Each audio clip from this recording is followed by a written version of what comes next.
semuanya, saat ini aku mau membahas tentang episode 2, yaitu hutang dalam keuangan rumah tangga. Ini merupakan rangkuman dari pengetahuan yang aku dapatkan hasil dari membaca buku-buku. Ini kurangkum dan kumasukkan dalam episode 2 ini, hutang dalam keuangan rumah tangga. Apa saja sih biasanya hutang dalam keuangan rumah tangga itu? Hutang dalam keuangan rumah tangga salah satunya ada list ini daftar kreditan atau hutang. 1. KPR, 2. Kredit furniture, kursi, sofa, kasur, 3. Kredit elektronik, 4. Kredit HP, laptop, kredit kendaraan bermotor, cicilan bank buat dagang atau biaya sekolah anak, cicilan mobil. Ada juga yang cash bond makanan di tempat kerja, hutang kartu kredit, kredit online, cicilan emas, arisan, kredit baju, baju daster, baju senam, sepatu, tas, make up, kredit panci, kompor, blender, oven, dan seterusnya. Ini biasanya hutang-hutang atau daftar kredit yang ada dalam rumah tangga. Sekarang mau lanjut ke pembahasan tentang pengetahuan seputar yang terkait dengan hutang, karena kalau mengerti jadi memahami lebih dalam dan lebih bijaksana. Ini ada pendapatan versus pengeluaran. Pendapatan bila berlebih akan menjadi surplus, bila dia melebihi pengeluaran akan menjadi surplus dan bisa disimpan dalam bentuk tabungan. Kalau pengeluaran, dia akan minus kalau melebihi pendapatan.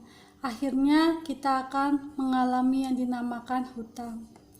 Pendapatan itu dibagi menjadi 3, yaitu pendapatan aktif, pendapatan pasif, pendapatan portfolio. Tapi dari kali ini tidak dibahas dulu. Ini akan menjadi poin pembahasan di momen selanjutnya. Kemudian pengeluaran itu terdiri seperti apa aja sih gitu. Pengeluaran itu dibagi ternyata ya, jenisnya. 1. Produktif, pengeluaran yang membuat pendapatan menjadi lebih besar. 2. Konsumtif, konsumtif ini ada yang langsung hilang. Ada juga pengeluaran pasif atau tidak pun keluar biaya seperti cicilan, air, listrik, sewa, dan lain-lain. Kemudian juga yang konsumtif ini pengeluaran tak terlihat, contohnya inflasi. Kemudian yang ketiga adalah tampak produktif padahal konsumtif, seperti nyicil motornya motor baru, alasannya untuk kerja, padahal untuk gaya. Kemudian tampak konsumtif namun sebenarnya produktif, yaitu pengeluaran untuk belajar, bergaul dengan orang sukses atau kaya, dan pengeluaran untuk amal. Kemudian kita definisikan hutang. Hutang ini ada hutang baik membuat Anda kaya, hutang jahat membuat Anda miskin. Bila ingin menggunakan hutang untuk menjadi kaya, Anda harus berinvestasi pada pendidikan keuangan untuk memahami perbedaan antara hutang baik dan hutang buruk, serta cara menggunakan hutang. Hutang buruk membeli liabilitas, yaitu segala sesuatu yang mengeluarkan uang dari dompet kita. Hutang buruk adalah hutang yang harus Anda bayar. Hutang baik membeli aset, atau segala sesuatu yang memasukkan uang ke dalam dompet kita dan menumbuhkan usaha. Hutang baik adalah hutang yang dibayar oleh orang lain. Jika Anda mengerti bahwa hutang bisa menjadi hal yang baik dan dengan hati-hati belajar menggunakan hutang sebagai leverage, dapat melakukan lebih banyak hal untuk meningkatkan keuntungan, Anda akan mendapatkan kelebihan dibandingkan sebagian besar penabung. Ada hutang lancar dan hutang macet. Kepandaian finansial adalah mengetahui kapan menggunakan hutang dan kapan tidak. Waspadailah kekuatan candu uang. Begitu kau terbiasa menerimanya, kecanduan itu membuatmu terikat pada caramu mendapatkannya. Kamu harus tahu angka-angkanya, dan kamu harus tahu faktanya, dan angka memberitahumu fakta-fakta.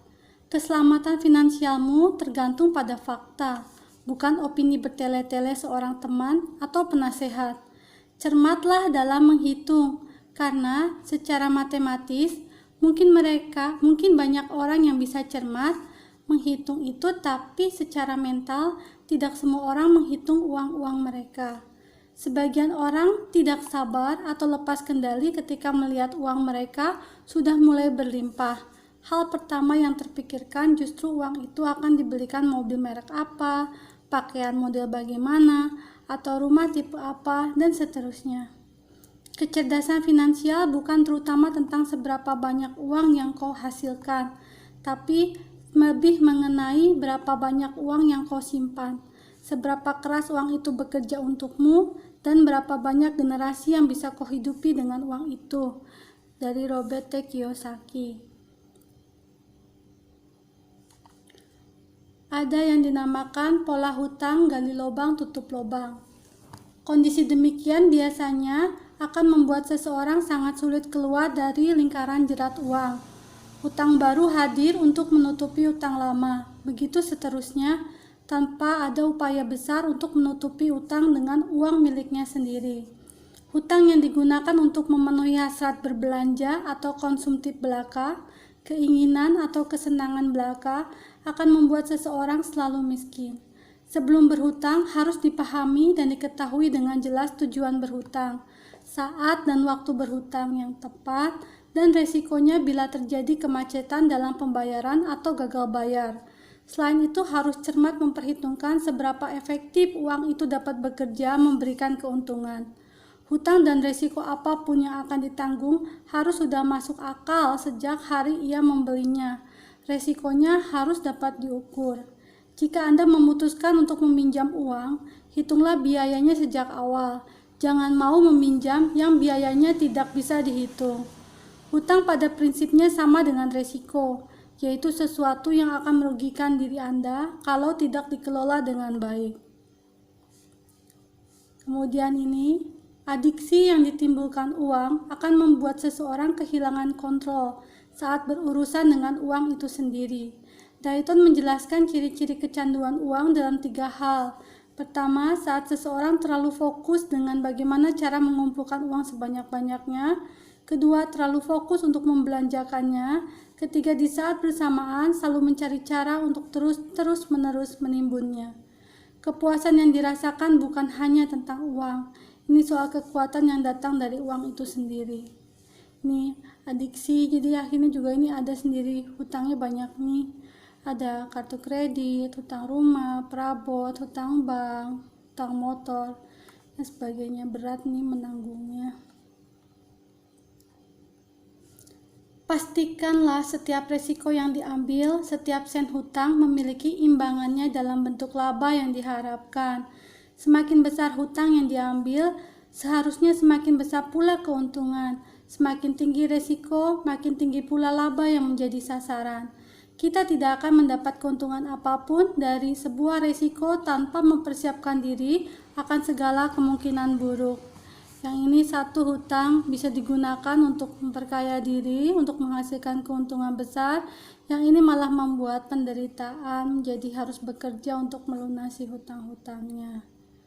Ciri orang yang sulit menghindari hutang. 1. Suka mengikuti gaya hidup orang lain.